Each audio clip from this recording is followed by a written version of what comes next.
Hello guys and welcome back to the channel. So in this video I want to give you a channel update because I am done with Palantir.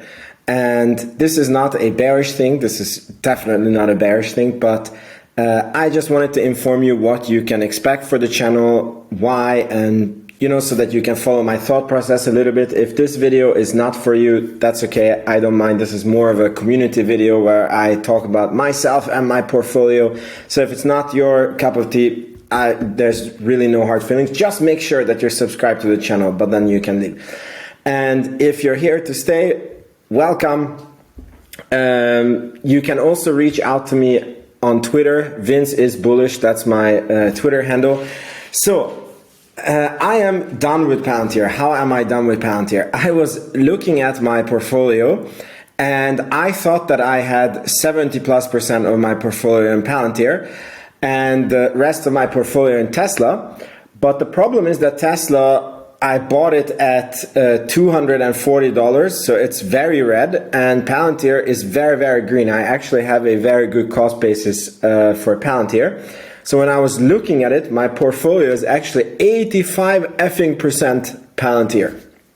So number one, I think people who have 85 or even 70+% of their portfolio in one stock, that's idiotic, that's very unsafe, and it's just not good. I used to think that it was good, but if 2022 taught me one thing, was that you don't know what you don't know, and so many things can happen that is just impossible to account for. So it's not good to have your portfolio in one stock, and I disagree with that.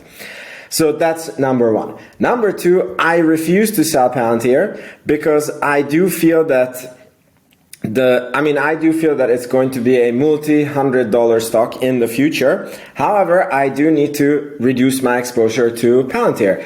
And it has always been my plan that the way I'm going to do it is I will send more money to the broker account and I will invest in other stocks and stop buying Palantir. So again, this is how bullish I am on Palantir. I refuse to sell a single share because I think that this stock has a lot more to give. It's so rare that you have such a run up before so many bullish catalysts have yet to kick in. So, but I also feel that Palantir at $12 is not the same deal as it was at $6. So because it's such a big part of my portfolio, I am ready to look elsewhere.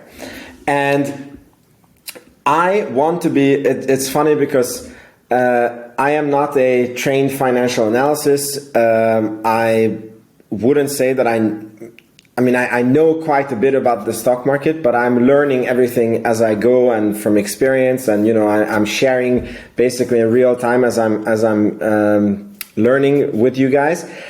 And my thoughts around certain things have changed a lot.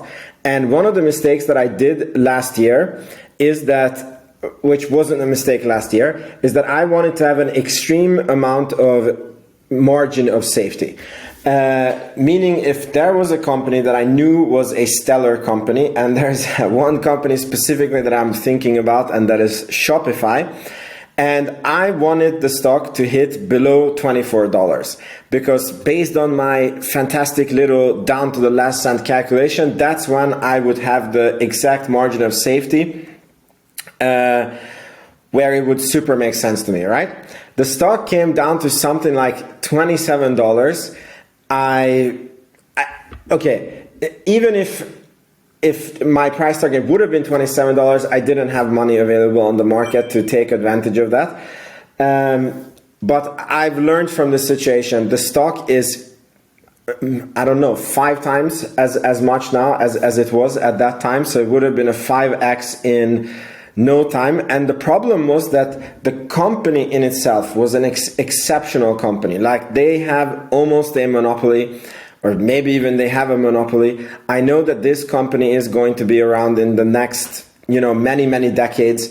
And I know that the stock is going to be worth way more than it is today. And when you have such a good company, that alone gives you a lot of margin of error.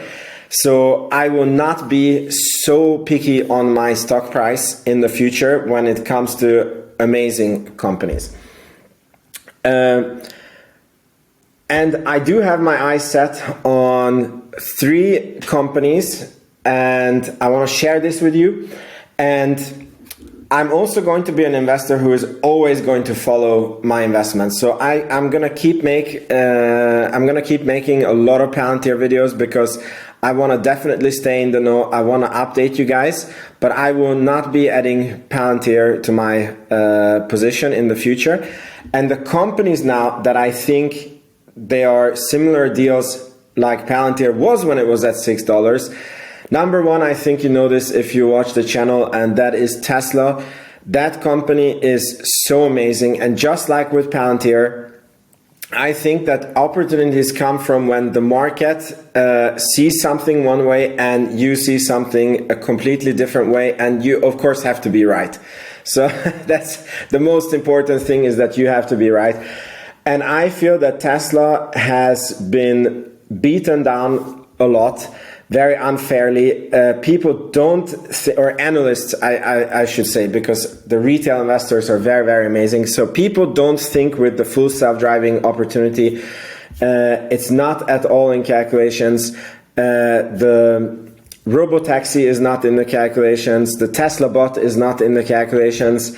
And I feel that it creates such an asymmetry because, you know, we are entering into the age of AI, and I just have, you know, the saliva coming out of my mouth when I think about Tesla stocks. So Tesla, definitely I want to sink a lot of money into. And I'm going to be making a lot of Tesla videos with, you know, important updates to keep you guys updated as to my thoughts. And the next 2 companies are very, very interesting. And that is Airbnb and Booking.com. And maybe you would think, okay, why is Vince going into these? These are, you know, not, especially Booking.com is not like an, oh my God, growth company. But the thing is, I myself own and run one Airbnb. Actually, it's my wife who does a fantastic job running the Airbnb. And I'm going to be adding 2 more Airbnbs in a few months. And then at the end of the year, we're going to be adding quite some more. And I have a very inside insight into the company, if you know what I mean. And I used to think that Airbnb was a monopoly and it was, you know, the best company ever. And, you know, until I started doing Airbnb. And I don't know if it's because I'm in Europe, we started getting all of our bookings from Booking.com. So when I thought Airbnb was a monopoly, Booking.com did a slight software update, and instead of, because I don't know, I know most of my viewers are from the US and Canada, so basically Booking.com is like Airbnb for hotels, and it used to be that they only had hotels and Airbnb only had apartments. But Booking.com did an update, and they basically allow now apartments like Airbnbs to be listed on their website. And somehow we get 70% of our bookings through Booking.com. They have a very, very good inside system. So the back door, or, you know, the back end of it is really, really user friendly. I really like everything about them. And I still very much like Airbnb, but I cannot say that they're a monopoly anymore. And then it's so weird because if I look at Booking.com and Airbnb, Booking.com has a 25 PE, Airbnb has a 45 PE. Booking.com makes more profit, and, you know, so many metrics are a lot better, but obviously the question is which one is going to grow more. So I need to study more of these 2 companies, but I really, really like the idea of investing into something that I have a very inside knowledge about because of, you know, things that I do as part of my work. So there's going to be a lot of videos coming about these 3 companies, and maybe some new companies. Enphase is also one that I really, really like. And I hope you guys will still stay with me. As I said, it's, I think, still going to be at least half the videos Palantir. So I hope that you guys stick around. You obviously don't have to watch the non-Palantir videos if you don't want to. And yeah, I'm excited for this change in the channel, and I just wanted to share it with you guys. So let me know what you think in the comments. We can connect on Twitter. Vince is bullish, and I'll see you guys in the next video. Ciao, ciao.